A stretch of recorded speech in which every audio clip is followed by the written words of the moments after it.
Hey guys, welcome to week 2.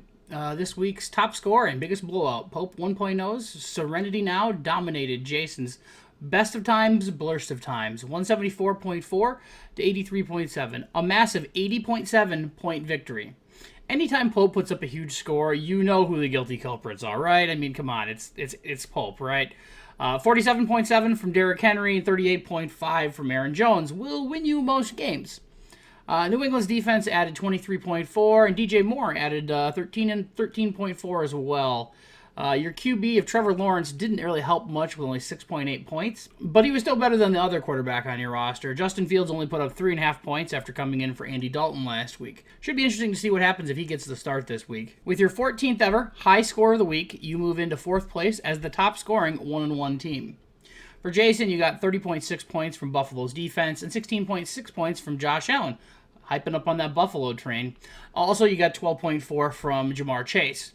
The wide receiver combo of Amari Cooper and Jarvis Landry didn't really help you much this week, scoring only a combined 4.3 points. Landry's poor day was due to an injury. Cooper did have a rib injury late, but he was really a non-factor in Dallas's run-heavy game plan last week versus the Chargers. In Week 2's closest game, Drew's scamper CMC snuck past Tom's I Can See for Miles and Miles, 108.7 to 101.6, a margin of 7.1 points.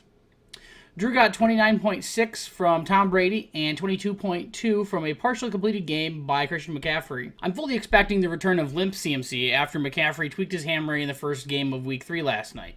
You also got 14.5 from Marvin Jones Jr. and a pair of 13-point games from T. Higgins and Deebo Samuel. Also, somehow you managed to leave the only tight end on your roster, Robert Tonyan, on your bench with 12.7 points. Not sure what happened there.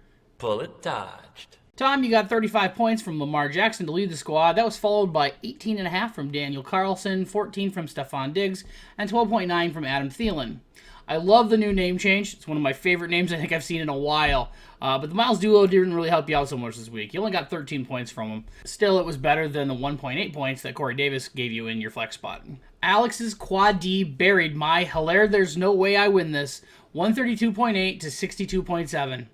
Alex's core of his team showed up big in this one, getting 26.8 from Aaron Rodgers, 23.4 from Cortland Sutton, 20.4 from Travis Kelce, and 18 from Austin Eckler. Plus a pair of 10-point games from the special teams unit of Matt Gay and San Francisco's defense. The fantasy gods decided I needed a good kick in the ass after I made that giant deuce improvement trophy this year, and, so Alex decided he was going to be the one to give it to me, so I appreciate that. Karma's a bitch. I got 15.7 from Darrell Henderson and 14.6 from Ryan Tannehill. Defense sucked, Antonio Brown sucked, and then got COVID. And Edwards-Helaire still hasn't even shown up for a game, to be honest. I'm not entirely sure he's even playing because he's so fucking terrible. 3 guys on my team also just scored like 5 points. It's not been a real great start to the season for me. Not ideal, no. Historically bad, actually, yeah. This is the worst point total through 2 weeks in league history. So, yeah, great. Any ideas? On how we can get worse? If there's a silver lining in any of this, it's that Alex was kind enough to send me a text message and say, hey, do you want to bet the loser will give the 6-pack to the winner, whoever has more bench points. So I outscored his bench 31.1 to 27.4. So at least I won a free 6-pack of beer to drink with. Speaking of beer, this week's league video will be brought to you by Coors Light. I guess it's Friday night, something light drinker tonight. Brandon's blown call remains perfect, taking down Trent's Goodell Castro 131 to 88.5. Brandon got 24 from Patrick Mahomes, 22 from Mike Evans, and had between 15 and 18 points from Calvin Ridley, Mike Evans, Nick Chubb, and Rob Gronkowski. What is that like? Oh, and Greg the Leg put up 11 as well. You did get shellacked in the defensive matchup in this game, however, with Trent's Tampa Bay outscoring your Pittsburgh 26.2 to 4.3. Trent's best player was the aforementioned Tampa Bay defense, followed by 16.6 from Najee Harris and 13.4 from CeeDee Lamb. Could have used the 16.3 points that Michael Pittman Jr. put up on your bench instead of the goose egg that MVS gave you in the win over the Lions. He did have 4 targets, but Rodgers was still never able to connect with him. Still seems like there might be some rust there with Rodgers on the down-the-field timing with some of his wide receivers. Derek some motherfucker defeated Chris's 2 men in the defense 138.3 to 78.1. Derek was led by 36.1 points from Kyler Murray, who has jumped out to first place in the MVP odds this season.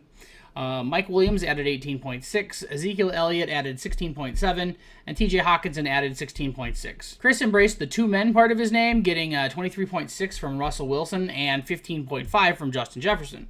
The defense part of the name, Washington only contributed 4.6 points, joining the other 6 starters who scored between 1 and 10 points. Derek, with the win, you jump all the way up to the top of the pile. First place. Congratulations on that. Pope 2.0's Pew Pew defeats Lee's Daxine Mandate, 118.2 to 99.9. Pope 2, you got 35.3 points from Cooper Kupp and 22.2 from Terry McLaurin. A very dominant performance from the wide receivers. You also got a pair of 14-point games from Justin Herbert and Chris Godwin. Somehow the 14 points from Godwin could have been improved on if you'd gotten Rondale Moore's 22.5 points into the starting lineup over Godwin or McLaurin. Lee got 18.8 from Dalvin Cook and 18.3 from Brandon Cooks. Dak, however, only put up 7.5 points for you at QB, which definitely limited your scoring this week. I did notice, however, that you are currently running the unique 2 tight end, 2 kicker roster. You started both tight ends, one in your flex spot, one in your tight end spot, which is probably why you tried to trade one of them to me this week. Yet to this point, we do not have the ability to start a kicker in your flex spot. That sounds like an awful treat. Finally, Nick's T-Boner is showing, knocked off Josh's Oh God This Again, 107.5 to 91.8. Nick got 30.8 points from Tyler Lockett, 17.5 from Baker Mayfield, and a pair of 12-point games from Keenan Allen and Damian Harris. You did have 65 points on your bench this week with Deontay Johnson, Julio Jones, and J.D. McKissick all scoring at least 15 points. Arizona was the only weak link in the starting lineup, putting up only a 2.1-point day versus Minnesota. For Josh, you got 21.8 from Jalen Hurts and a pair of 15-point games from the running back combo of Chris Carson and James White. Laviska Shenault let you down, giving you only 0.7 points as the Jacksonville offense continues to struggle under Trevor Lawrence and Urban Meyer. To be fair, you were missing 2 key wide receivers this week, which may have forced you into starting Shenault.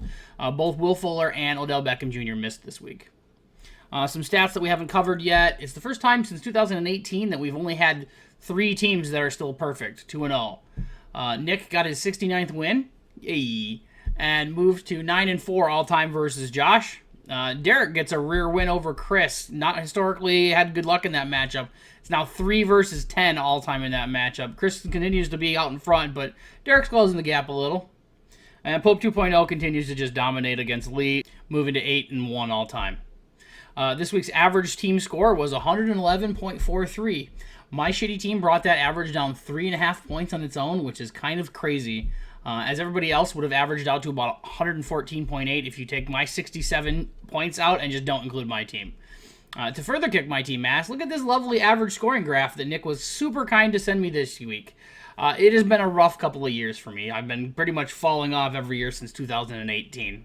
Waiver claims weren't all in on this week. Last week, Drew opted to cut Brandon Ayuk, and both Derek and Pope 1.0 wanted a piece of him. Derek's $13 bid was top dog. After dumping Ayuk, Drew moved to grab Cordarrelle Patterson, securing him with a $16 winning bid over Lee.